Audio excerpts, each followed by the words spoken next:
आंखें पूरी तरह से गई नहीं है।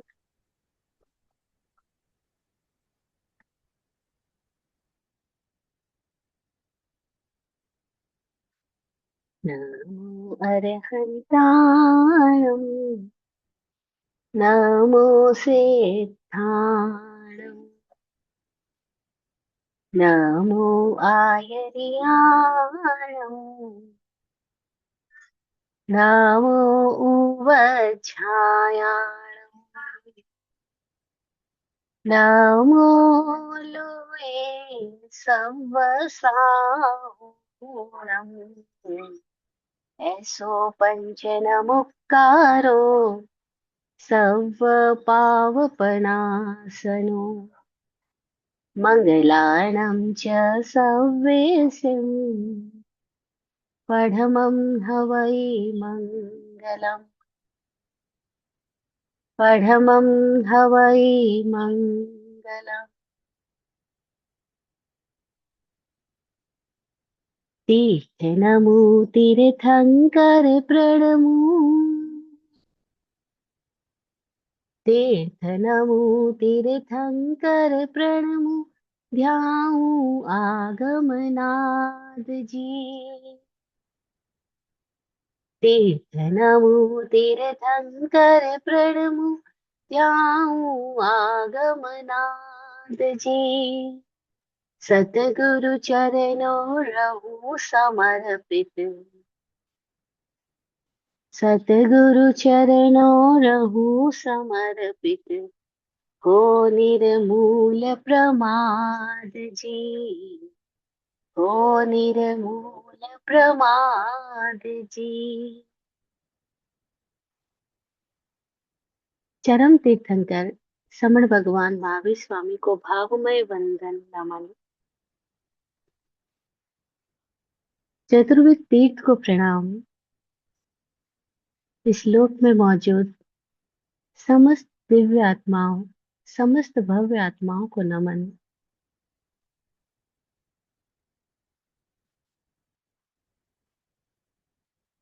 इस जीव को बोधि देने वाले दृष्टि जगाने वाले अनंत गुरुओं को और आत्मज्ञानी पूज्य श्री विराट गुरु जी को और स्वामी विकास जी को सतत नमन।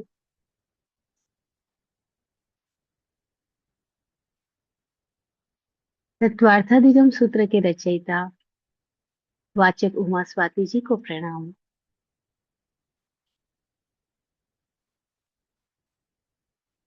नॉर्थ कैरोलिना के स्वाध्याय संघ को प्रणाम।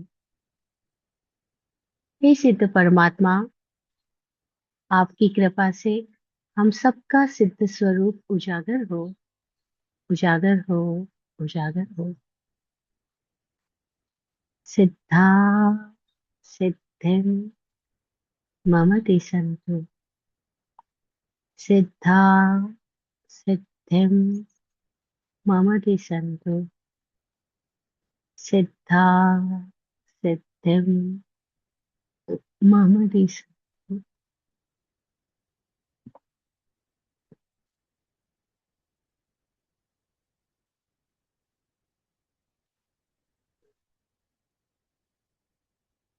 ओम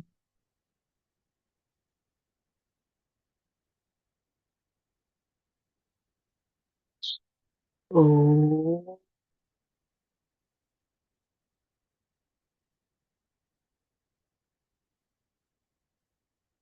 ओम।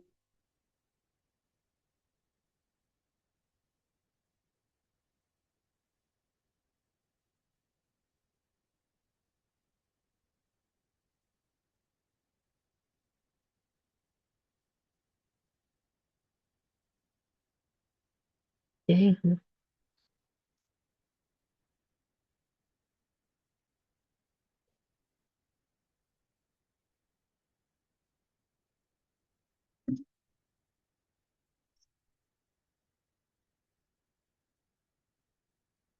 जीवन में चीजें परस्पर जुड़ी हुई है, चाहे हमें दिखाई पड़े या ना दिखाई पड़े। क्योंकि जिस समय हम दिन देख रहे होते हैं उस समय हम रात को नहीं देख रहे होते, लेकिन दिन और रात परस्पर जुड़े हुए हैं। रात में दिन समाया है, दिन में रात समाई है। लेकिन हम कहेंगे ऐसा कैसे, हमें तो दिन दिखाई दे रहा है, अभी तो उजाला दिखाई दे रहा है, अभी अंधेरा कहाँ है, अभी तारे कहाँ हैं, अभी चांद कहाँ है। लेकिन इसी दिन के उजाले में अगर कोई व्यक्ति अंधे कुएं में हो जाए, तो उसको वहां कुएं के अंदर खड़ा होने पर दूर आकाश में तारे भी दिखाई पड़ेंगे, और चांद तो बहुत आसानी से हमको दिखाई पड़ जाता है दिन में भी। विचित्र है। लेकिन हमारी आंखें इस चीज के लिए अभ्यस्त नहीं है कि वो दिन में रात और रात में दिन को देख सके, वो संयोग में वियोग को, वियोग में संयोग को देख सके, वो सुख में छुपे दुख को, दुख में छुपे सुख को देख सके, वह मिलन में छुपे जुदाई को, जुदाई में छुपे मिलन को देख सके, वह मोह में रहे हुए शोक को और शोक में रहे हुए मोह को देख सके। इसके लिए अभी हम रेडी नहीं हुए, हम तैयार नहीं हुए, या यूं कहते हैं कि हमारी दृष्टि विकसित नहीं हुई, विराट नहीं हुई। हम बहुत शॉर्ट साइटेड है, बहुत छोटा देखते हैं, थोड़ा देखते हैं। लेकिन ज्ञानी कहते हैं कि कषाय में नौ कषाय छुपे और नौ कषाय में कषाय छुपे।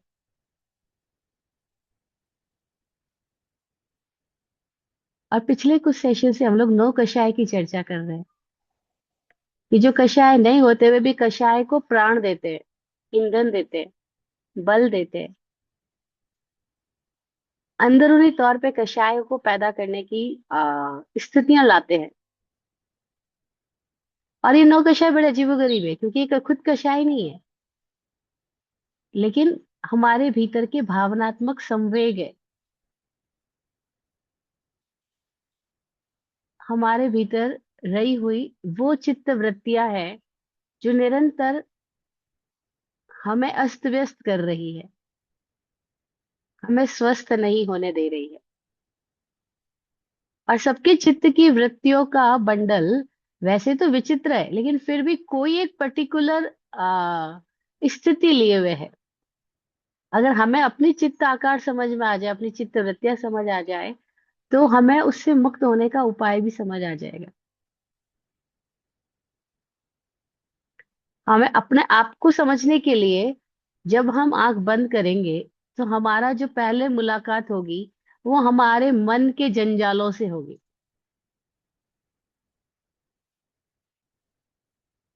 आत्मा सीधे नहीं नजर आएगी, हम जो है वहां तक हम नहीं, अभी नहीं पहुंच पाएंगे। इसके बीच में बहुत बड़ा जंजाल है। जैसे हम बोलते हैं कि किसी राजा पर आक्रमण करना हो, तो राजा तक पहुंचने के लिए बड़ा दुर्ग भेद करना पड़ेगा, बड़ा किला को भेद के अंदर जाना पड़ेगा। और हमें नहीं पता उस किले में जाने के कितने सारे रास्ते हैं, कौन से रास्ते हैं, कैसे रास्ते हैं, कौन से रास्ते पर कौन से वाले सैनिक खड़े मिलेंगे, कौन सी तरीके का बारूद, कौन सी तरीके का गोला, कौन सी तरीके का युद्ध हमारे साथ में होने वाला है, हमें नहीं पता। लेकिन अगर हमें राजा तक पहुंचना है, तो हमें उस अप्रत्याशित घटनाओं के लिए सावधान रहना होगा, सजग रहना होगा, स्फूर्तिवान रहना होगा, और तभी हम आक्रमण कर पाएंगे। क्योंकि कौन कहाँ से छिपा हुआ वार करेगा हमें नहीं पता। पुराने राजा लोग अपना किला इस तरह से बनाते थे कि उस तक पहुंचने में ही आदमी का पसीना छूट जाए, और वो दीवार पे चढ़ने की कोशिश करे उसके पहले दीवार पे खड़े हुए सैनिक उसको मार डाले। इसलिए ऊंची ऊंची दीवारें बनाते थे, और किले की दीवार के चारों ओर खाई बनाते थे, ताकि पहले तो वो खाई को भी पार ना कर पाए। वो लोग बड़े सोच समझ के अपना किला तैयार करते थे। बताओ, एक राजा को अपना दुर्ग इतनी सावधानी से तैयार करना पड़ता है कि कहीं उसके ऊपर आक्रमण ना हो जाए, तो क्या हमारा मन चाहेगा कि वो विसर्जित हो जाए, उसके ऊपर आक्रमण हो जाए? नहीं नहीं, वो भी अपना किला तैयार करके रखता है, वो भी भांति भांति के सैनिक तैयार करके रखता है। इसको हम नामों से पहचान रहे हैं, क्रोध, मान, माया, लोभ, हास्य, रति, अरति, भय, शोक, जुगुप्सा, स्त्री वेद, पुरुष वेद, नपुंसक वेद। ये सब क्या है? ये सब मन ने अपने चारों ओर खड़े किए गए ऐसे सैनिक है, ऐसी वृत्तियां हैं, ऐसी चित्त वृत्तियां हैं जिसको हम सावधानी से पार नहीं किए तो कोई भी एक चित्त वृत्ति हमको कहाँ से कहाँ ले जाएगी, कहाँ उलझा देगी, और हमें समझ ही नहीं आएगा। पुरानी कथाओं में एक कथा आती है बड़ी प्यारी सी, कि एक शिष्य गुरु से पूछता है कि गुरुदेव माया क्या है। तो गुरुदेव बजाय उसको जवाब देने के कहते हैं चलो तुम भिक्षा लेकर आ जाओ और फला फला घर से लेकर आना। तो उसको गांव में भिक्षा के लिए भेजते हैं। अब भिक्षा के लिए जाना है उसको, और उस दिन गांव में नदी में बाढ़ आई हुई, और वो नदी को पार करने जा रहा है। और वो नदी को पार करने जाता है और बाढ़ में खुद भी डुबकी लगा लेता है, डूब जाता है एक क्षण के लिए। अब उसे नहीं पता, उसे होश नहीं है कि वो कहाँ है। लेकिन उसको एक सपना आता है। वो सपने में देख रहा होता है कि वो भिक्षा लेने गया है, घर में से एक सुंदर सी युवती बाहर आई है। उसने उसके भिक्षा पात्र में भिक्षा डाली है, और युवती से उसकी बाय चांस आंखें मिल गई है। और जैसी आंखें मिली बस कुछ और हो गया। अब वो बजाय भिक्षा लेकर के लौटने की बजाय उस युवती के साथ ही उसके घर में ही ठहर गया। उसका विवाह हो गया, उसके बच्चे हो गए, बच्चों के लिए वो पैसा कमा रहा है। आज घर में चूल्हे पे रोटी पक सके ऐसा कुछ साधन बचा नहीं है। बच्चे भूख से बिलबिला रहे हैं, उसको गुस्सा आया है। और गुस्से में आकर के उसने अपने बच्चों को चपत लगा दी है। बच्चे जोर से चीखना चिल्लाने लगे और उसकी नींद खुल गई है। और नींद खुली तो उसने देखा कि वो नदी के बाढ़ के पानी में डुबकी लगाया हुआ था। और जैसे ही बाहर निकला उसने देखा ये क्या हुआ, मैं कहाँ था कहाँ हूँ, ये मैं क्या देख रहा था। और बाहर आता है तो सामने उसके गुरु खड़े मुस्कुरा रहे हैं।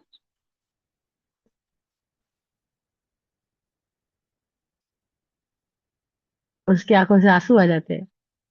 वो कहता है गुरुदेव मैंने ही आपसे सवाल किया था माया क्या है, मुझे समझ आ गया माया क्या है। एक क्षण भर में उसने एक पूरी जिंदगी जी ली। और जब आँख खोली तो पता लगा ना तो कोई लड़की है, ना कोई बच्चे हैं, ना कोई शादी है। कुछ भी तो नहीं था, वो सब कुछ कहाँ था। तो माया कहाँ है उसको भी नहीं पता, लेकिन उसको पता लग गया कि माया कहाँ है, माया क्या है। अभी हमें भी नहीं पता, हम दिन भर जो सपना जो देख रहे हैं, जिंदगी देख रहे हैं। जैसे ही रात आंख बंद हो जाती है ये सारी जिंदगी खत्म हो जाती है। हमें नहीं पता होता हमारा नाम रात को नींद में अमित पोती वाला है, हमारी वाइफ का नाम इशिता है, हमारी बेटी है, मैं कहाँ सो रहा हूँ, मेरा क्या बैंक बैलेंस है, मेरे अलमारी में कितने कपड़े हैं, मुझे कुछ भी नहीं पता। रात को नींद में सब गायब हो जाता है। लेकिन अगर मैं सपने में चला जाता हूँ तो सपने में एक नई स्टोरी पैदा हो जाती है। वहां मैं एक राजा बन जाता हूँ, या मैं एक सुपर वैज्ञानिक बन जाता हूँ, और कहाँ कहाँ घूमने चला जाता हूँ। और जब सुबह आँख खुलती है तो पता लगता है वो कुछ भी नहीं था। तो हकीकत क्या है?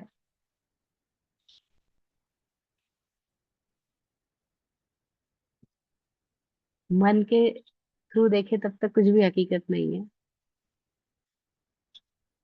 और हमारी अभी तक की स्थिति जो है वो इन पांच इंद्रिय और मन के थ्रू ही देखने की है।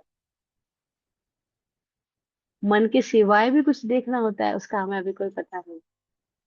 जहाँ मन नहीं है और जहाँ केवल दर्शन है, उसको उन्होंने केवल दर्शन बोला है। लेकिन जब तक मन है तब तक ये सारे मोह के विस्तार है। मोह और मन जुड़े हुए हैं। जब मोह जुदा हो जाएगा मन जुदा हो जाएगा। या कह दो जब मन विदा हो जाएगा मोह समाप्त हो जाएगा। मन है जिसने मोह का साम्राज्य फैला रखा है, और वो हमें प्रिय है।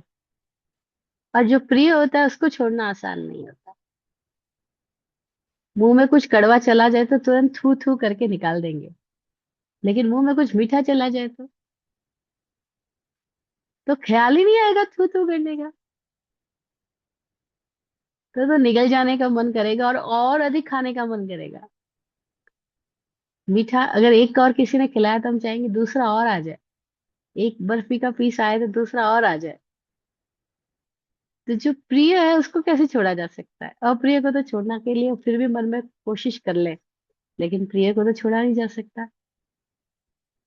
और मन का जाल ऐसा है कि वो पहले प्रियता देता है, अप्रियता तो उसके बाद छाया की तरह आती है। वो पहले सुख की कल्पनाएं देता है, उसके बाद वास्तविकता में दुख आता है। और सुख की कल्पनाओं में आदमी इतना खो जाता है कि फिर जब वो यथार्थ के धरातल पर उस सुख से टकराता नहीं है, वो सुख मिलता नहीं है, तब वो जो सुख की कल्पनाओं से भरा हुआ चित्त था, वो शोक में चला जाता है। शोक मग्न हो जाता है, दुखी हो जाता है। इसलिए मोह और शोक का ये अजीबोगरीब वात्या चक्र है, जिसमें हम कैसे उलझे हमें पता नहीं। शोक आता ही क्यों है? क्योंकि मोह है। और मोह है, वो अच्छा लग रहा है, शोक अच्छा नहीं लग रहा। शोक वाला किसको पसंद है? दुख में रहना, शोक में रहना, उदास रहना, चिंतित रहना, परेशान रहना, भला किसे पसंद है? शोक पसंद नहीं है, लेकिन वो मोह की छाया की तरह आता ही है, सदैव आता है।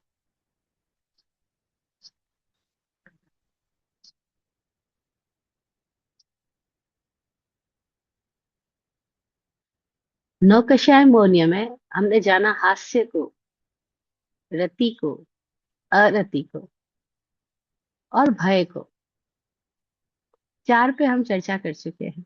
हास्य, रति, प्रियता, अरति, उदासी, ऊब आना, अप्रियता होना, और भय। चार के बाद पांचवा नंबर आ रहा है शोक का। शोक होना, कोई प्रिय का वियोग हो जाता है तो शोक होता है। अपना करीबी कोई मर जाता है, चाहे अपनी माँ, अपने पिता, अपनी पति, अपनी पत्नी, अपना बच्चा, अपना करीबी, अपना भाई, अपना बहन, अपना प्रिय मित्र, अपनी प्रेमी, अपना प्रेमिका। जब कोई हमारा एकदम करीबी, जिसपे हमने अपने प्राण न्यौछावर किए थे, जिसपे हमने अपनी जान डाल दी थी, जिसको देख के लगता था कि ये है तो जीवन है, जीवन से भरी तेरी आंखें मजबूर करे जीने के लिए, और वो चले जाए, हमारी जिंदगी से गायब हो जाए, तो हम कैसे शोक में डूब जाते हैं। फिर लगता है बस मर जाऊं, क्योंकि मेरा जीवन खत्म हो गया, मेरे जीवन का आधार छिन गया, मेरा जिसपे मैंने प्राण की प्रतिष्ठा की थी वो समाप्त हो गया, वो गायब हो गया। तो अब मैं क्यों रहूं? इसलिए हर प्रिय के मरने के साथ हमारे भीतर से कुछ मर जाता है, हमारे भीतर से कुछ चला जाता है, हम परेशान हो जाते हैं। और तब उस शोक के क्षणों में आदमी को कुछ भी अच्छा नहीं लगता, पूरी दुनिया खराब लगती है, पूरी दुनिया दुश्मन मालूम लगती है। और उन शोक के क्षणों में आदमी अपने भीतर जो इकट्ठा कर रहा है, शोक आया, शोक की स्थिति पैदा हुई, और शोक के क्षणों में आदमी ने अपने भीतर को नहीं संभाला, तो वो कहाँ जाएगा?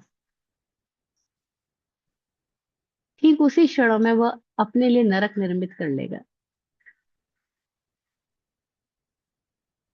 अब वो नरक की यात्रा कर रहा है जब वो शोक में है तब, जब वो दुख में है तब।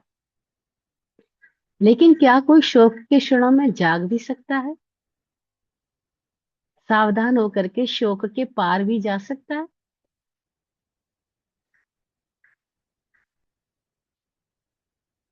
स्वामी जी अपना एक अनुभव सुनाते हैं कि एक बार किसी ध्यान शिविर के लिए उनको बुलाया गया। तो स्वामी जी बोलते हैं कि मैं ध्यान शिविर में ध्यान कराने लायक बंदा नहीं हूँ, क्योंकि वहां पे सब लोग बहुत डिजाइंड प्रोग्राम में चलते हैं कि सुबह 6 से 7 ये करना है, 10 से 11 ये करना है। और स्वामी जी कहते हैं मैं तो बहुत मतलब ऐसा हूँ कि स्पॉन्टेनियसली जीता हूँ, सामने अगर कोई लोग चर्चा कर रहे हैं तो चर्चा होने दो, अगर कोई लोग म्यूजिक में ध्यान में डूब गए तो डूबने दो। और बोले कि ध्यान 1 घंटे बाद खत्म हो जाना चाहिए, तो ऐसा नहीं हो सकता, जब उनकी आंख खुलेगी तब खुलेगी। तो स्वामी जी के साथ वो एकदम लाइवली जीते, वो कोई भी कार्यक्रम को फिक्स नियोजित करके नहीं चलते। वो कहते हैं जब जीवन प्रवाह है तो उसके साथ बहु क्यों पहले से डिजाइन करना। तो उन्होंने जिन लोगों ने बुलाया था उनको बोला कि भाई मैं इस टाइप का नहीं हूँ, फिर भी आप बुलाना चाहते हो तो मैं क्या कर सकता हूँ। तो बोले नहीं, हम हमारे पास और कोई वो स्थिति नहीं है ना, हम आप ही को इनवाइट करना चाहते, प्लीज आप आइए। तो स्वामी जी कहे, और कहते हैं कि वो उनका पहला अनुभव था ध्यान शिविर का, और वहां पे जितने लोग आए, जगह जगह से लोग आए हुए थे, उनमें से कितने सारे लोग इतने स्वामी जी के प्रेम में पड़ गए कि वो दिन क्या रात क्या कुछ नहीं देखते, बस स्वामी जी के साथ बैठे रहना है, बातें करनी है, वहीं पे ध्यान लग जाना है। तो वो जो शिविर के संचालक लोग थे वो तो परेशान हो गए कि ये रात को 3-3 बजे तक बैठे हैं, तो सुबह 6 बजे उठ के डायनेमिक ध्यान कैसे करेंगे। ऐसे लोगों को, जो संचालक लोग होते हैं वो अपने हर चीज को एकदम पर्टिकुलर फॉर्म में देखना चाहते हैं, स्वामी जी के साथ तो ऐसा नहीं संभव था। तो उनमें से जब शिविर पूरा हो गया तो कुछ महिलाओं ने अपना इस भांति समर्पण दिया कि प्लीज आप हमारे घर पे आइए, हमारे सिटी में आइए, ऐसा। तो उन्होंने स्वामी जी के लिए अपने घर को दीपावली की तरह सजाया, बहुत मजा किया, स्वामी जी का बहुत स्वागत सत्कार किया। और उनमें से जो एक महिला थी उसने अपने प्रेमी को, उसका पति भी और उसका प्रेमी भी, उसने अपने प्रेमी को बोल दिया कि अब मैं तुझसे बात नहीं करूंगी क्योंकि मुझे जीवन में स्वामी जी मिल गए। तो अब वो जो उसका प्रेमी है वो एक कैप्टन है, जो क्रूज पे जाता है, और वहां पे वो 6-6 महीने तक लौट के नहीं आ सकते हैं, बीच में फोन भी बंद हो जाते हैं, उनकी अलग स्थितियां होती है। तो जब कैप्टन ने ये बात सुनी कि उसकी प्रेमिका बोल रही है कि मुझे स्वामी जी मिल गए, अब वो अलग भाव से बोल रही है, उसको स्वामी जी मिल गया मतलब ध्यान मिल गया, भक्ति मिल गई, प्रेम मिल गया।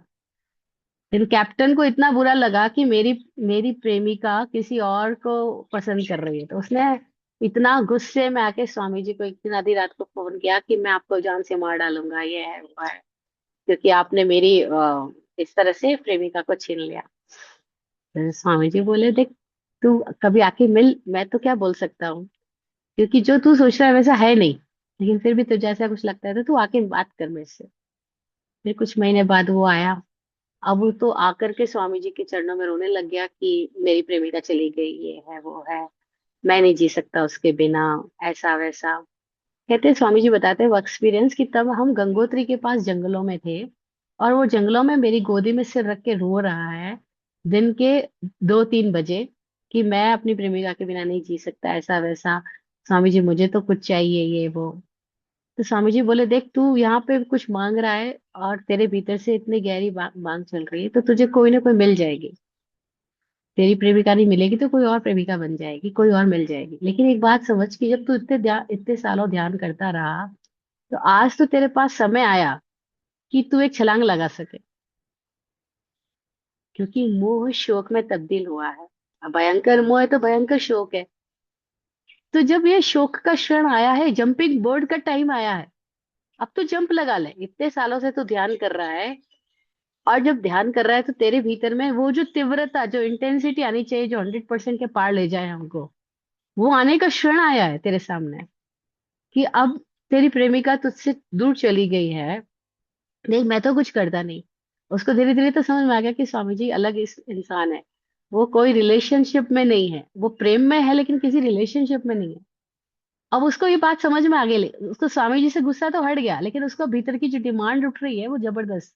तो स्वामी जी बोले, देख तू यहाँ पे जंगलों में कुछ मांग रहा है, तो तेरी मांग पूरी हो जाएगी, लेकिन ये क्षण है कि तू चाहे तो पार चला जा, तेरे शौक से पार चला जा, और तू इस संसार का वास्तविक स्वरूप जान ले कि यहाँ सब कुछ अनित्य है। लेकिन ऐसे में कौन सुनना चाहता है। दुख के क्षणों में ज्ञान की बात तो ऐसी लगती है कि सामने वाले को उठ के थप्पड़ लगा दे, मुझे ज्ञान क्यों चाटे जा रहा है, कि सब कुछ अनित्य है, एक दिन सबको मर जाना है। जब मेरा कोई प्रिय मरा तभी उनको ये उपदेश याद आ रहे हैं क्या? हम उपदेश नहीं सुनना चाहते। उन क्षणों में कोई उपदेश सुनना तो बोला इतना बुरा लगता है, और जबरदस्ती कोई मारा साहब लोग वगैरह कोई सुना रहे होते तो हम उनके सामने प्रतिक्रिया भले व्यक्त ना कर पाए, लेकिन मन ही मन तो बहुत प्रतिक्रिया व्यक्त करते हैं कि जब तुम्हारे गुरुजी मरे थे तब तुम नहीं रोए थे क्या, जब तुम्हारा चेला चला जाएगा तो तुम नहीं रोओगे क्या? तुम हमें बड़ा समझाने के लिए आ रहे हो, खुद को देखो ना। बोला ऐसा बड़ा मन प्रतिक्रियाशील हो जाता है। लेकिन उस क्षण के अंदर में वो युवक रोए जा रहा, और स्वामी जी बोले देख तू ऐसा मत सोच। इतने में क्या हुआ, स्वामी जी को मिलने के लिए कोई और फैमिली अहमदाबाद से उधर पहुंची गंगोत्री के पास। उनमें एक यंग लड़की भी थी। स्वामी जी बोलते वो 3 बजे दोपहर को मेरी गोद में सर रख के रो रहा है कि मेरी, वो अपनी प्रेमिका का नाम लेके, मेरी एक्स एक्स एक्स जो भी। और 3 घंटे के बाद में वो उस नई युवती के साथ में हाथ पकड़ करके जंगलों में घूम रहा है। और फिर पता लगा वो वहां एक नई स्टोरी खड़ी हो गई। और वो एक्स गई, वाई आ गई। फिर वाई जाती है, जेड आ जाता है।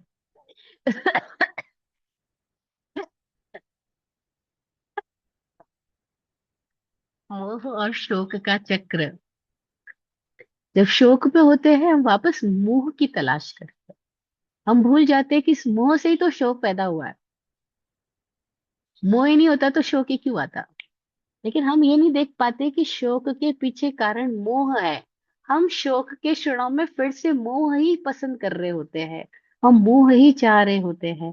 हम अपने किसी प्रिय व्यक्ति को ही तलाश रहे होते हैं, या डिमांड कर रहे होते हैं कि हमारी लाइफ में कोई प्यार मिल जाए, कोई कोई मिल जाए, कोई मिल जाए। और इस तरह से हम चाहतों से भरी जिंदगी से कभी मुक्त नहीं हो पाते। और ये समझ नहीं आता कि जब तक चाह है तब तक आह है। चाहते हैं तो राहते नहीं है, फिर आह ही है। आदमी को आहत ही होना पड़ेगा, चाहत वाले व्यक्ति को आहत होना पड़ता है। लेकिन ये बात हमें अपने अनुभव से समझ नहीं आती।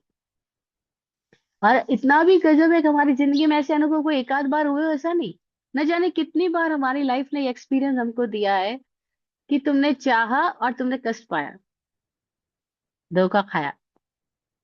लोग बोलते हैं प्यार में धोखा मिलता है, इन अनुभव में बोलते हैं प्यार में नहीं मिलता धोखा, चाहत में धोखा मिलता है, मोह में धोखा मिलता है। प्रेम अलग चीज है, और चाह और मोह अलग चीज है। प्रेम तो एकत्व भाव है, एक ही आया है। एक आत्मा अनुभव हो रहा प्रेम है। उसमें किसी को पकड़ने की इच्छा नहीं होगी, अपना बना के रखने की इच्छा नहीं होगी, अधिकार में ले लूं ऐसी इच्छा पैदा ही नहीं होगी। प्रेम में किसी की स्वतंत्रता छीन ले, ऐसी इच्छा ही पैदा नहीं हो सकती। प्रेम में तो ये होगा कि वो आजाद पंछी की तरह उड़े, वो मुक्त रहे, वो खुश रहे। खुश रहे तू जहां भी रहे, जिंदगी हो वहां तू जहां भी रहे। प्रेम में तो धुआं निकलेगी। और मोह में क्या होगा? तुझे कोई और देखे, ये बर्दाश्त नहीं हो सकता। मोह मेरेपन का नाम है। वो मैं अपना बना लेना चाहता हूँ, तो किसी और को देखे, किसी और से बात करे, कहीं और चली जाए, ये बर्दाश्त नहीं हो सकता। मोह और प्रेम बिल्कुल डिफरेंट है।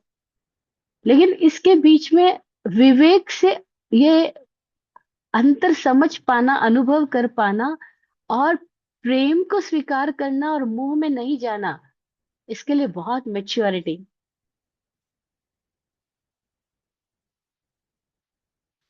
मैच्योरिटी की जरूरत होती है, समझदारी की जरूरत होती है।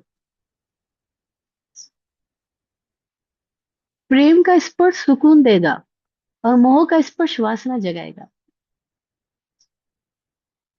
मोह में कुछ पाने की इच्छा होगी, कुछ पकड़ने की इच्छा होगी, और प्रेम में केवल देने का आनंद होगा। मोह में अपेक्षाएं रहेंगी, उम्मीदें रहेंगी। तुमको ऐसा तो करना चाहिए, तुमको मेरे लिए गिफ्ट तो लाना चाहिए,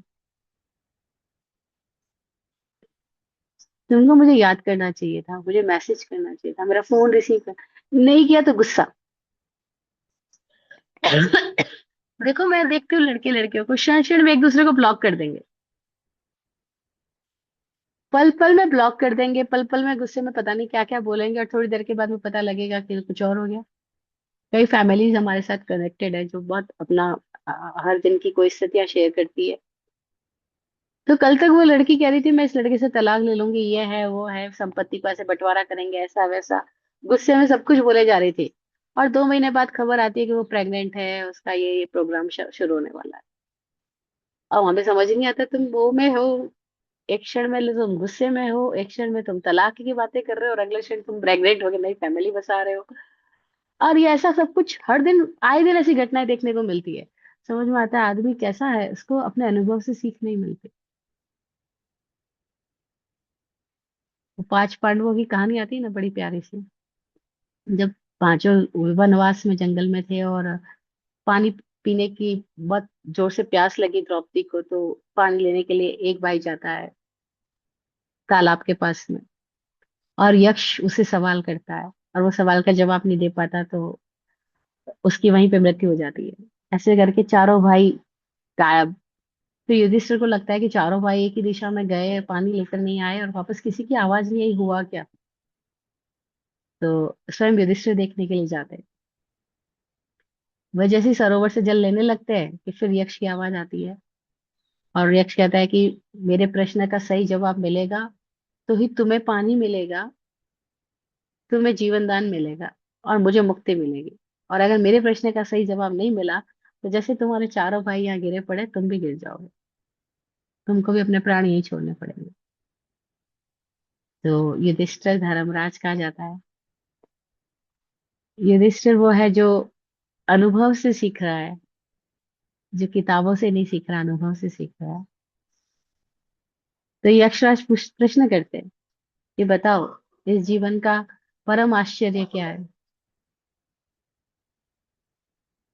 और युधिष्ठिर जवाब देते हैं कि सबसे बड़ा आश्चर्य ये है कि आदमी अपने अनुभव से नहीं सीखता, हर बार उसके अनुभव पे उसकी आशा जीत जाती है, उसकी उम्मीद जीत जाती है।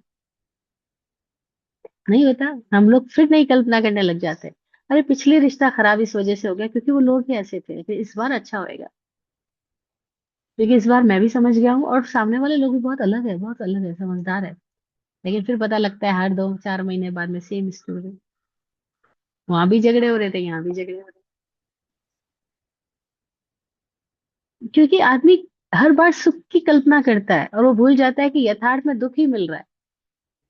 क्योंकि जब तक कल्पना है, जब तक उम्मीद है, जब तक अपेक्षा है, तब तक धोखा रहेगा। धोखा कोई और नहीं दे रहा। हम भूल जाते हैं, हम सोचते हैं धोखा उसने दिया, सिचुएशन ने दिया, लोगों ने दिया, किस्मत ने दिया, कर्मों ने दिया, भाग्य ने दिया। धोखा किसी ने नहीं दिया, धोखा दिया हमारी उम्मीदों ने। हमने इतनी सारी उम्मीदें पाली, और उम्मीद यानी यथार्थ से अलग हो जाना। उम्मीद का मतलब ये मन कल्पना के घोड़े दौड़ा रहा है, वो वास्तविकता को नहीं देख रहा है। इसीलिए लगभग जीवन के इस तल पर सभी लोग एक समान गलतियां करते हैं, एक समान भूले करते हैं, और सदियों से वही भूले दोहराई जाती है।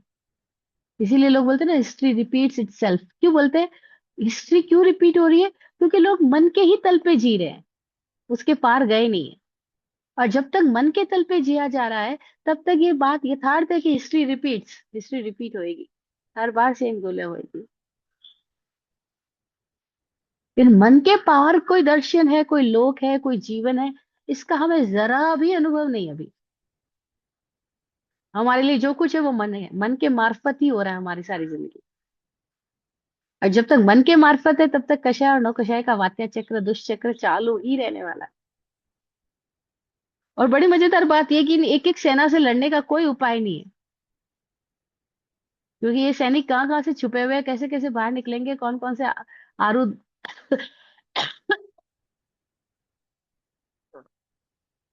कौन कौन से अस्त्र शस्त्र लेकर निकलेंगे, हमें नहीं आइडिया, बिल्कुल भी आइडिया नहीं। इसीलिए जो लोग मनोविज्ञान की स्टडी करते हैं और सोचते हैं कि हम एक दिन मनोचिकित्सक बन जाएंगे, वो जिंदगी में अपने ही मन के पार नहीं जा पाते, तो मनोचिकित्सक कैसे बन पाएंगे? वो अपनी बीमारी से मुक्त नहीं हुए, तो दूसरों को बीमारी से मुक्त करने का कोई उपाय ही नहीं उनके पास। वो कितनी बातें करे, वो एक एक व्यक्ति को हटाएंगे, दूसरी व्यक्ति जोड़ पकड़ेगी। मैंने लोगों को सुनते हुए देखा सुना है। वो दो बहनें मेरे पास बात कर रही थी, एक बोल रही थी वो बड़ी झगड़ालू है, बड़ी गुस्सेल है। दूसरी बोली मुझे देखो, मैंने आज दिन तक गुस्सा नहीं किया, पूरे परिवार को मैं ही संभाल करके रखी हुई हूँ। अब मैं मन में बैठे उनकी बातें सुनकर सोच रही हूँ, एक क्रोध की बात कर रही है और एक अहंकार की बात कर रही है। क्रोध तो दिखाई पड़ जाता है, अहंकार दिखाई नहीं पड़ता। वो बोल रही मुझे देखो, मैंने अपने घर को संभाला है, कभी झगड़ा नहीं किया, अब वो अहंकार है। और दूसरी वाली वो क्रोध की बात कर रही है। अब क्रोध तो दिखाई पड़ जाएगा कि क्रोध में किसी ने झगड़ा किया, अहंकार में किसी ने क्या किया वो किसको दिखाई पड़ेगा? उसको खुद को नहीं दिखाई पड़ेगा। तो कहने का मतलब ये है कि बीमारियां इतनी गजब है कि एक को पकड़ना चाहोगे दूसरा आएगा, दूसरे तीसरा आएगा। कहाँ तक उलझोगे? मोह और शोक के चक्र से बाहर ही नहीं निकल पाएंगे। रति अरति के दुष्चक्र से बाहर ही नहीं निकल पाएंगे। तो उपाय क्या है? ज्ञानियों ने उपाय दिया। उन्होंने कहा इनसे लड़ना मत। इतनी बीमारियां बता के बोला इनसे बिल्कुल भी मत लड़ना। तो क्या करना? बोला बस केवल दर्शन को जिंदा रखना, देखते जाना, देखते जाना, देखते जाना और देखते जाना।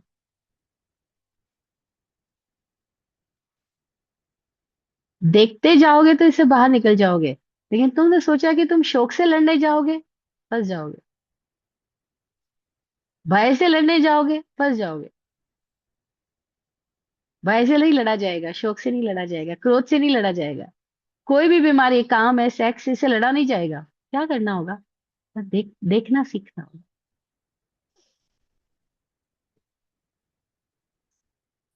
मुझे इतना प्यारा लगता है आचार्य का ये सूत्र, जो बार बार पहले अध्ययन में रिपीट हुआ है।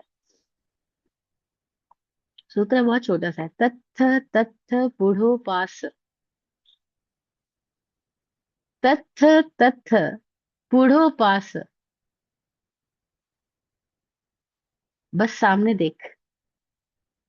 पुढ़ो महाराष्ट्रियन वर्ड भी है। पुढ़ो आहे, आगे है।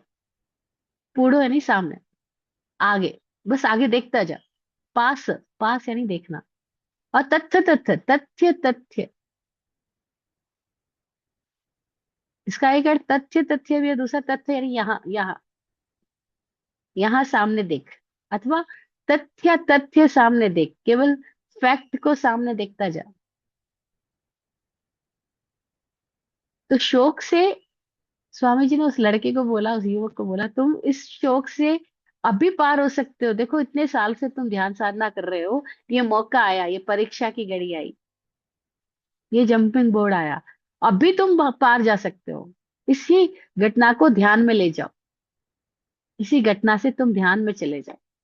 ये घटना तुम्हारे लिए इतना जबरदस्त स्टिमुलेशन का काम करेगी कि अगर इस टाइम तुम मेडिटेट कर लो, तुम बाहर चले जाओगे शौक से। फिर सदा सदा के लिए बाहर जा सकते हो शौक से। लेकिन उसने शौक से बाहर जाना नहीं चुना, उसने शौक से मुंह में जाना चुना।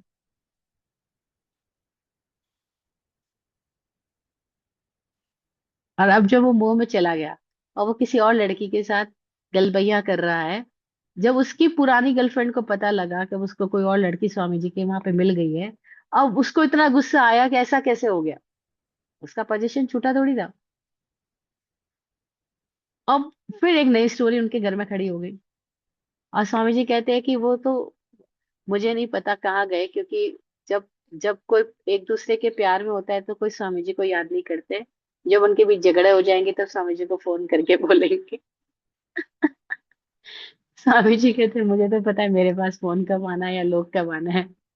जब इनकी चू चू मैं हो रही है तब ये लोग याद नहीं करेंगे, जब इनकी तू मैं शुरू हो जाएगी ना, तब इनके फोन बजने लगेंगे। तू मैं झगड़े होते हैं और चू चू मैं चौंच मिला रहे होते हैं। तो बोल रहे जब चू चू मैं हो रही है तब ये याद नहीं करेंगे। तब इनको कोई ध्यान, कोई धर्म, कोई बात, कोई स्वामी जी, कोई गुरु जी कुछ याद नहीं आएंगे। जब तू मैं हो जाएगी तब सब याद आएंगे। तब सब ध्यान की बातें याद आएगी, ध्यान के प्रयोग याद आएंगे। तब स्वामी जी याद आएंगे। तो बड़े हंसते हैं। स्वामी जी कहते देखो ये जीवन के यही अनुभव है, हम में से कोई एक है जो अनुभव से पार चला जाएगा, और अधिकांश लोग हैं जो इन अनुभवों से कुछ सीखेंगे ही नहीं। और बार बार बार बार, जो युधिष्ठिर बोले कि आदमी आदमी अपने अनुभव से नहीं सीखता। हर रोज मृत्यु हो रही है लेकिन उसको मृत्यु दिखाई नहीं पड़ती, उसका जीवन की आशा बांधे रखती है। ये उसकी बीमारी है। यक्ष की मुक्ति हो गई, उसको सही आंसर मिल गया। युधिष्ठिर के चारों भाई वापस जीवित हो गए। और युधिष्ठिर और वो लोग पानी लेके लौट गए। कोई लोग तो जीवन के अनुभव से सीख के चले गए, और हम पता नहीं कहाँ हैं। तो मोह के साथ में शोक जुड़ा हुआ है। ये पांचवा नौकषाय है। और शोक के बाद छठा नौकषाय है जुगुप्सा। जुगुप्सा का मतलब होता है भयंकर घृणा की भावना, और भयंकर हीन भावना। और जुगुप्सा का एक अर्थ और होता है, जब बोलते ना कि मुझे ये दुर्गंध नहीं पसंद है, मुझे ये गंध नहीं पसंद है, तो आदमी एकदम जुगुप्सा के भाव प्रसारित करता है। जुगुप्सा मतलब मैं इसको स्वीकार नहीं कर सकता, मैं इसको सहन नहीं कर सकता, मैं इस गंध को पसंद नहीं कर सकता, मैं इस आदमी को पसंद नहीं कर सकता, मैं इसके साथ रह नहीं सकता। तो आदमी भयंकर जुगुप्सा से भर जाता है। जुगुप्सा से भरता है तो मतलब वो तीव्रता से दूसरे को अपने से दूर फेंक रहा होता है। दूसरा, चाहे वो व्यक्ति हो, चाहे वातावरण हो, चाहे स्थिति हो। जब आदमी जुगुप्सा से भरता है तो उसको लगता है मैं इसको सहन नहीं कर सकता, मैं इसको हटाओ यहाँ से, मेरी नजर से दूर कर दो। अच्छा, ये क्यों होता है? क्योंकि उसने अपने भीतर में उस तरीके के विकारों को डेवलप किया, इकट्ठा किया, सोच सोच करके कि मैं ये सहन नहीं कर सकता। और हमें से अधिकांश लोगों की आदत होती है, वो कोई भी चीज के प्रति जब प्रियता पैदा होती है या अप्रियता पैदा होती है, तो उसको कई गुना अधिक बढ़ा देते हैं, कल्पना कर करके, बोल बोल करके, सोच सोच करके।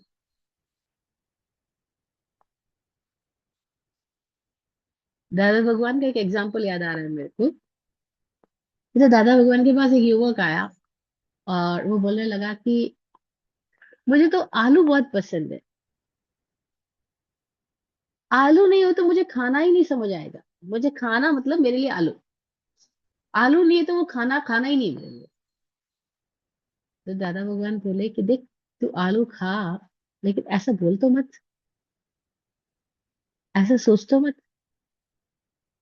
क्योंकि जब तू बार बार ऐसा बोलता है और बार बार ऐसा सोचता है, तो तू आलू के साथ अपने संस्कारों को गहरा बना लेता है। उन्होंने यहाँ पे संस्कार वर्ड यूज किया, मतलब वो विकार है, लेकिन कोई बात नहीं, हमने समझने के लिए संस्कार वर्ड यूज करते हैं कि तू आलू के साथ अपनी चित्त दशा को और गहरा बना ले। अब देखो, उसने एक आलू के साथ, आलू खाना उतनी बड़ी गड़बड़ बात नहीं थी, जितना सोच सोच करके उस आलू के साथ प्रतिबंध कर लिया, अनुबंध बना लिया, फैक्ट कर ले, स्टोरी बना ली। अब ये स्टोरी उसके भीतर आलू की दास्ता पैदा करेगी। आलू भला कैसे किसी को गुलाम बना सकता है? लेकिन वो आदमी अपने आप को आलू का गुलाम बना लेगा। आलू थोड़ी बांध रहा है। अब एग्जाम्पल है आलू, अभी सिगरेट बोल दो इसकी जगह, शराब बोल दो इसकी जगह, ड्रग्स बोल दो इसकी जगह, पत्नी बोल दो इसकी जगह, anything else and anyone else. हम बोल बोल करके, बोल बोल करके, सोच सोच करके हम ही वो स्टोरी रचना करते हैं।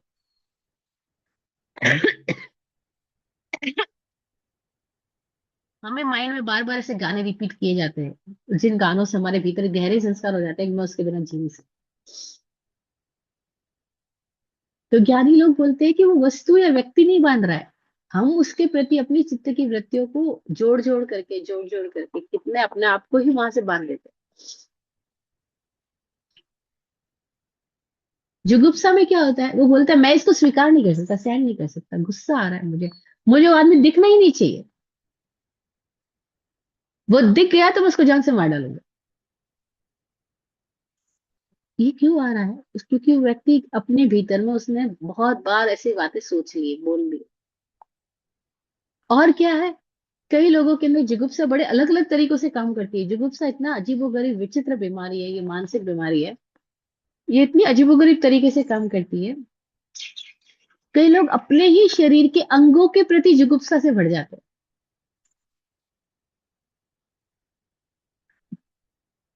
कहते हैं मैं नहाता हूं तो नीचे का हिस्सा देखूंगा ही नहीं,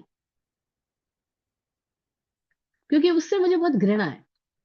अब वो उससे जुगुप्सा भर गई उसके प्रति।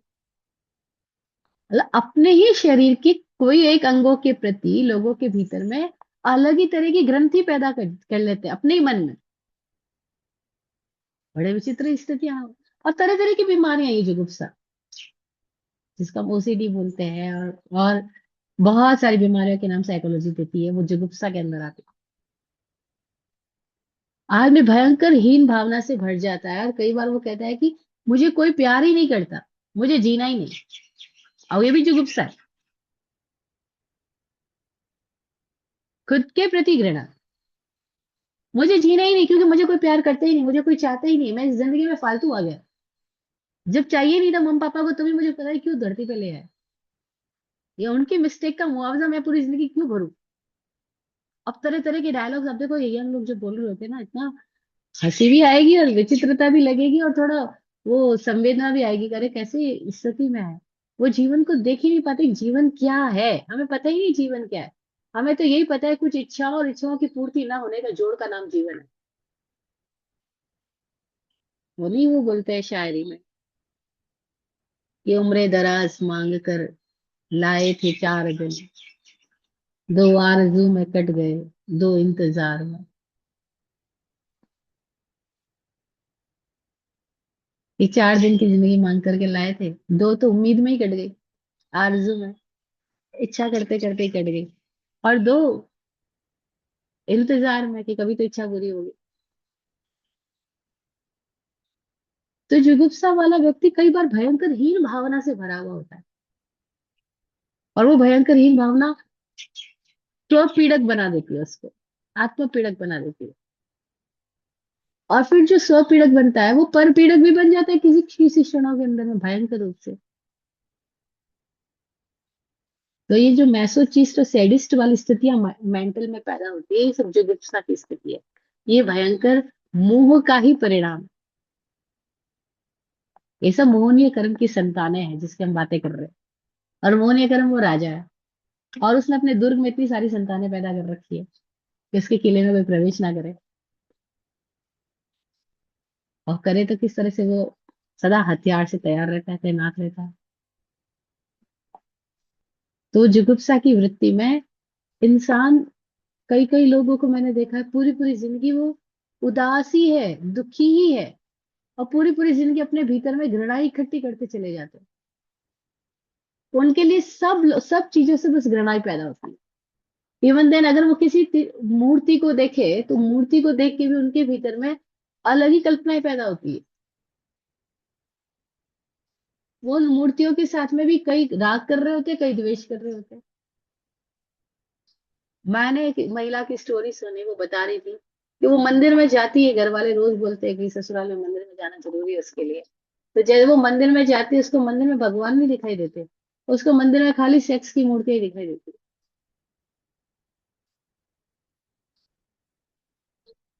अब वो कह रही है कि ये मेरे साथ ऐसा क्यों होता है। अब मैं उसको कैसे बताऊं कि भाई ये मेंटल क्रिएशन है, और ये बीमारी है, और ये बीमारी हम अपने भीतर डेवलप कर रहे हैं। तुम यथा तथ्य को देखो तो सही। बोले मतलब ही नहीं, मेरे सामने मूर्ति होती नहीं, मेरे सामने बस सेक्स की जगह नजर आ रही है। अब वो उसकी अपनी मानसिक ग्रंथियां है इतनी भयंकर रूप से कि उसको वो ही प्रोजेक्शन होता है, इसके सिवा कुछ और प्रोजेक्शन ही नहीं कर पाते। और ये मोह ऐसे ही काम करता है। मोह दृष्टि को बिगाड़ देता है। वो प्रोजेक्शन ही ऐसे करवाएगा, फिर जो आप प्रोजेक्ट करो आपको वही दिखाई देगा, और तो दिखाई देता ही नहीं। तभी तो हमें हमें जिंदगी नहीं दिखाई देती, हमें अपनी इच्छाएं दिखाई देती है, हमें अपनी कल्पनाएं दिखाई देती है, हमें अपने आरोपण दिखाई देते हैं। और फिर हमारे आरोपण के अकॉर्डिंग तो लाइफ होती ही नहीं है। तब हम धक्का लगता है, हमें ठेस लगती है, और हम का धोखा फील करते हैं, शोक फील करते हैं, फिर हम उसका नाम अच्छे से दे देते हैं। कहते किस्मत, कर्म, भाग्य, ये सब हमने दिए हुए नाम है। हमें तो पता ही नहीं कर्म क्या है, भाग्य क्या है, किस्मत क्या है। हम में से किसको पता है, ईमानदारी से कोई बोले कि क्या तुम्हें पता है what is your fate, what is your destiny, what is your किस्मत। तुम्हें पता है। हमने नाम दे दिए, किसी को भी नाम दे दी। लेकिन हमें कुछ भी नहीं पता। हमारी कोई मुलाकात नहीं है उनके साथ में कि हम बात करें, हम पूछे कि ये भाग्य क्या है, हम भाग्य से मिले। हम कभी मिले ही नहीं है भाग्य से, लेकिन हमने बहुत चीजों को भाग्य नाम दे दिया है। और बस ऐसे हम अज्ञान में कुछ भी नामारोपण करते जाते हैं। तो जुगुप्सा एक भयंकर हीनता की ग्रंथि है, भयंकर घृणा की वृत्ति है, तीव्र आत्मपीड़क हिंसा की भावना है। और जुगुप्सा कई अंग प्रत्यंगों के साथ छेड़छाड़ की भावना है। जुगुप्सा कई छुपाव की वृत्ति है। हम जब खुद को छुपाए चले जाते, छुपाए चले जाते, छुपाए चले, तो हमारे भीतर कितनी सारी ग्रंथियां जन्म ले लेती है। और छुपाने की वजह से वो जन्म लेती है, अगर वही प्रकट कर दो तो खत्म हो जाएगी। तो जुगुप्सा छुपाने की वृत्ति है, खुद को छुपाया जाता है, खुद की दीनता को, हीनता को, हिंसा को, सेक्स को, अपनी भीतर की सारी भावनाओं को छुपा के दबा के रखने की वृत्ति है। और कई लोगों की इतनी आदत हो जाती है छुपा छुपा के, दबा दबा करके रखने की, कि वो अपना दबा हुआ ही जब उनके शरीर में से फूट के बाहर आता है, तो बोलते हैं अरे ब्रेन हेमरेज हो गया, अरे पैरालिसिस हो गया, अरे बॉडी में ये सारे विकार पैदा हो गए। ये बॉडी में क्यों पैदा हुए? ऐसे ही थोड़ी पैदा हुए। शरीर तो केवल चीजों को प्रकट कर रहा है जो भीतर में चल रही है, जो मन में चल रही है। इसीलिए जो शरीर पे बीमारियां प्रकट होती है, उनमें से 80% ज्यादा बीमारियां हैं वो मन के कारण से पैदा हुई है। शरीर ने पैदा ही नहीं किए, शरीर ने तो प्रकट किए। और शरीर पे प्रकट इसलिए हुई क्योंकि मन में इकट्ठी होती जा रही थी। इसीलिए जो भी हमारी बीमारियां हैं, अभी तो डॉक्टर्स इस बात को एक्सेप्ट करते हैं कि हम साइकोसोमेटिक है, सारी डिजीज साइकोसोमेटिक है। पहले वो बोलते थे फिजिकल है, लेकिन अब बोलते नहीं, फिजिकल नहीं है, उसमें साइकोलॉजी, साइक के कारण से सबसे ज्यादा है, इसीलिए उनका साइकोसोमेटिक डिजीजेज है। ये बीमारियां मनोकायिक है, मन से काया पे उतरी। और इनको ट्रीट करना है तो केवल काया से ट्रीट होएगी नहीं, इसके लिए पहले मन को ठीक करना होगा। लेकिन अभी बहुत थोड़े डॉक्टर्स ऐसे हैं जो बीमार को ट्रीट करते हैं। अधिकतर लोग तो केवल बीमारी को ट्रीट कर रहे होते हैं, बीमारी के लक्षणों को ट्रीट करने की कोशिश कर रहे होते हैं। ये डिजीज है, इसके ये सिम्टम है, तो सिम्टम कैसे दूर हो जाए। जैसे बुखार आ रहा है, बुखार दूर हो जाए, चक्कर आ रहे हैं, चक्कर दूर हो जाए, क्योंकि नहीं देख रहे बुखार आ किस कारण से रहा है। वो तापमान तो हमारा कम कर देंगे पैरासीटामोल दे करके, क्रोसिन दे करके, कुछ भी दे करके, कि कैसे 102 वापस 98 तक, 99 तक पहुंच जाए, 100 तक आ जाए। लेकिन वो ये नहीं जानते कि बुखार के पीछे का रीजन क्या है, उसको कैसे ठीक करना है। तो अधिकतर लोग अभी भी बीमारियों को ठीक करने में लगे हैं, बीमार को नहीं। और यूं समझ लो कि चिकित्सा की पद्धतियां बीमारियों के लिए है, लेकिन जो धर्म की, अध्यात्म की साधना है, वो बीमार को ठीक करने के लिए, बीमारियों को नहीं। वो बीमारियों की चर्चा कर तो रही है, कषाय को भी बता रही, नो कषाय को भी बता रही है, लेकिन वो कह रही इन पे मत उलझना, बीमार को देखना।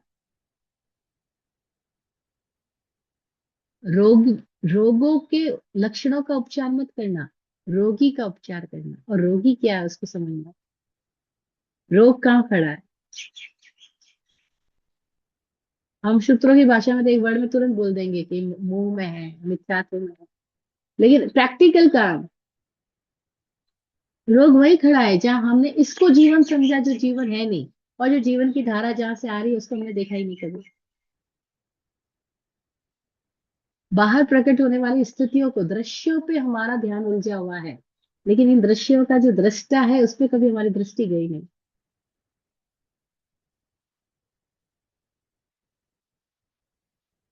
और बस दो ही तरह के दुनिया में लोग हैं।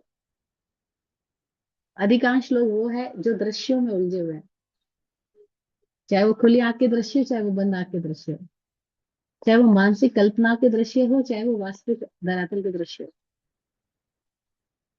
जो दृश्यों में उलझी चेतना है वो संसारी चेतना है। और जिसने अपना ध्यान दृश्य से हटा के दृष्टा पे लगा दिया, वह साधना के पथ पे आ गया। वह साधक है जो बार बार अपना दृष्टि को दृश्य से हटा के दृष्टा तक ले जाता है।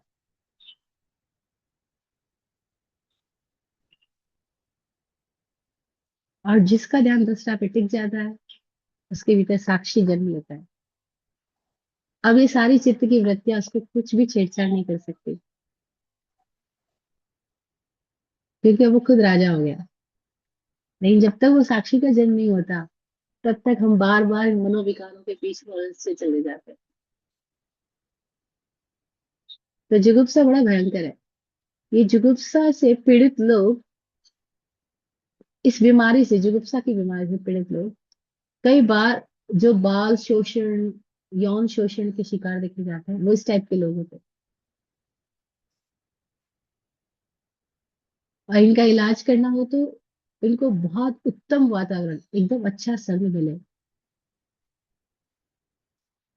यद्यपि बहुत रेयर है ये बात, उत्तम वातावरण मिलना। जो रियली अंदर बाहर से एक है, और वे जो जागृत पुरुष है, उनकी संगत में अगर कोई लोग रहने लगे तो धीरे धीरे ये सारी बीमारियों से दूर हो जाते हैं। सत्संग मिले, सत्पुरुषों का सानिध्य मिले, उनका शील, उनके शील की से उठ रही सुगंधि, उनकी वाणी, उनका प्रेममय माहौल और स्पर्श मिले, तो ये सारी बीमारियां बहुत आसानी से क्योर हो सकती है। इसीलिए समय समय पे देखो, बुद्धों के साथ में हजारों भिक्षु खड़े हुए, गांव गांव से लोग उनके पीछे चल पड़े। तो गांव के लोग तो कह रहे थे पागल है ये लोग जो पीछे जा रहे हैं। हाँ, वो पागल तो थे, लेकिन वही पागल लोग किसी समय मुक्त हो गए। वो ही जग पाए, उनकी ज्योति जल पाई, क्योंकि कोई ज्योतिर्मय पुरुष के साथ खड़े थे वो, उनके सानिध्य में बैठे थे वो, उनके चरणों में सिर झुका पा रहे थे वो। तो बड़ा बड़ा पुराने समय से इन सत्पुरुषों ने हमारे लिए क्या, कैसे कैसे द्वार खोले।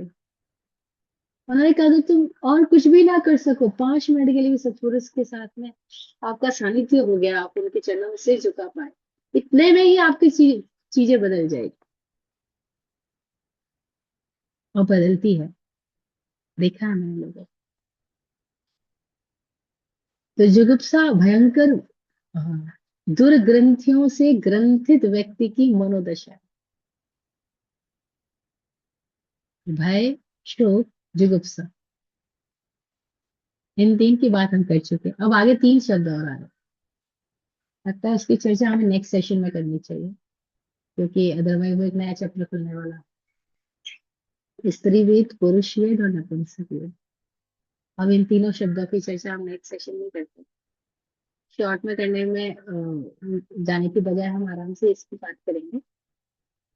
और आज जो हमने बात की है, उन बातों में से एक, कोई भी एक लाइन सार के रूप में हम निकाल लें कि हमारी दृष्टि दृश्यों में ना उलझ करके बार बार हम कैसे अपने आप की तरफ, दृष्टा की तरफ ले जाए, जो देख रहा है उसकी तरफ ले जाए, जो जान रहा है उसकी तरफ ले जाए, तो हम इस चक्रव्यूह से बाहर आ पाएंगे। आज इतना ही। जय हो। आत्मज्ञानी पूज्य विराट गुरु जी का आशीर्वचन सबके लिए जो मैं पढ़ती हूँ। और किसी का कोई प्रश्न हो तो बाद में बात करेंगे। आप फूलो फलो, वो जिंदगी मखमल मिलाए। आप फूलो फलो, वो जिंदगी मखमल मिलाए। आपकी हर खुशी पे है हमारी जान सबकी।